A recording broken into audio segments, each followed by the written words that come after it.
सध्या शिक्षक म्हणून पीएमसी शाळा कुरुंदवाडला आहे. माझ्या शाळेचा 1070 पट आहे आणि एकही दिवस शाळा बंद नसते.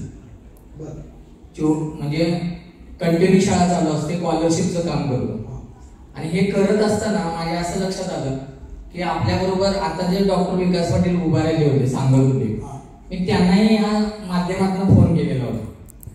माझे स्वतः बहिणीचे मिस्टर पण काम करतात, चांगल्या पदावर आहे, पण आम्हाला ते अनुभव घेतल्याशिवाय पुढे जाता येत नाही. मग मी काय ठरवलं की स्वतः आपण अगोदर अनुभव घ्यायचा. माझा HB1C 11 होता. 11 काही आर्थिक प्रॉब्लेममुळे एवढ्या डिप्रेशन मध्ये होतो की आपण काय आता सध्या जगात राहू शकत नाही, ह्या परिस्थितीत आहोत. आणि मग पाटील सरांनी मला पहिल्यांदा अँटॉक्सिटी आणि डी दिला. मी कंटिन्यू 3 महिने सर घेतलाय. माझा स्वतःचा रिपोर्ट मी तुम्हाला दाखवू शकतो. 5.0 आहे. 3 महिने 11 आणि सगळ्या सरांची मीटिंग मी 4 वेळा इथे अटेंड केली. मी काही किती प्रॉब्लेम असू देत, सकाळी मी शाळेत 6 ते 10 वर्क केलं आणि मग इकडे ट्रेनिंगला आलो. म्हणजे त्यांना अगोदर सांगितलं माझं जे काही काम आहे ते मी कंप्लीट करतो आणि जातो. मला सगळ्यांनी एवढं सांगायचं आहे की हे करत असताना मी माझ्या जवळच्या अनेक लोकांना व्यसनाधीन बघतोय की जे दारू पित आहेत. आणि ह्याचा एक चांगला किस्सा सांगतो. मी नेसरीला गेलो. नेसरीजवळ तिऊरवाडी म्हणून गडिंग्लज चंदगड इथे एक गाव आहे. तिथं माझाच एक मित्र स्टाफ मेंबर की जो शिक्षक आहे पण त्याला शाळेपर्यंत जाता येत नाही, एवढं तो ड्रिंकर झाला. आणि मग त्याच्या घरी सर मी 7 वाजता पोहोचलो. त्याचा मुलगा न्यायला आला आणि तो मुलगा जात असताना जे बोलत होता 10वीचा मुलगा त्याच्या चेहऱ्यावर तिथं लागलेलं होतं.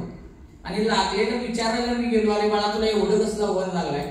तर त्यानं सांगितलेलं अक्षरशः मला त्याच्या घरी जायचं की नाही भीती वाटायला लागली. तर तो सांगितला पप्पाने मला खरोखरच ही बाटली फेकून मारली, ती काच लागली, दारूची बाटली मारली.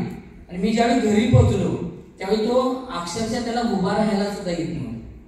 जो माझ्या बेंचवर बसायचा, डेडला एकत्र होतो आम्ही.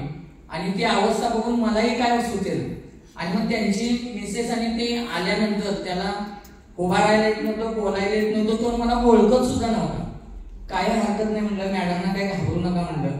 मी दोन्ही स्प्रेना स्ट्रोक केलो. त्या नशेमध्येच त्याला फक्त आडवं केलं आणि ते स्प्रे मारले. 20 मिनिटं थांबलो. त्यांनी म्हणत होते याचा काय आम्ही भरपूर सगळं उपाय करून बसलो. तो 20 मिनिटानंतर नाही, अर्धा तासानंतर झोपी गेला. एक 40 मिनिटानंतर उभा राहिला. उठल्यानंतर ना त्यानं प्रथमच मला बघितलं. मी 10 वर्षात पहिल्यांदा घरी गेलो. अरे तुकाराम तू इकडे कसं काय आलायस? आणि त्यानं मला मिठी मारली. तर तो म्हणला अरे मी तू ज्यावेळी आलास किंवा मला काही माहित नाही, एवढे मी दारूच्या नशेत केलं, 2.5 क्वार्टर दारू पिलं म्हणून सांगितलं. आणि तो नंतर 40 मिनिटं माझ्याशी बोलत राहिला. आजचा 11वा दिवस आहे सर की तो सकाळचे जे उठल्यानंतर ड्रिंक करायला जायचा ते केलेली नाही. त्यांचे फोन येतात आणि एवढं भारी वाटलं की त्याला मी सांगितले पुन्हा आहे ते कंटिन्यू कर, नसेल तर मी इथं ऍडमिट करणार होतो. तर आपल्या एवढा स्टेज आहे आणि मी दिवसातून कुणालाही 2 डेमो दिल्याशिवाय घरी येत नाही सर.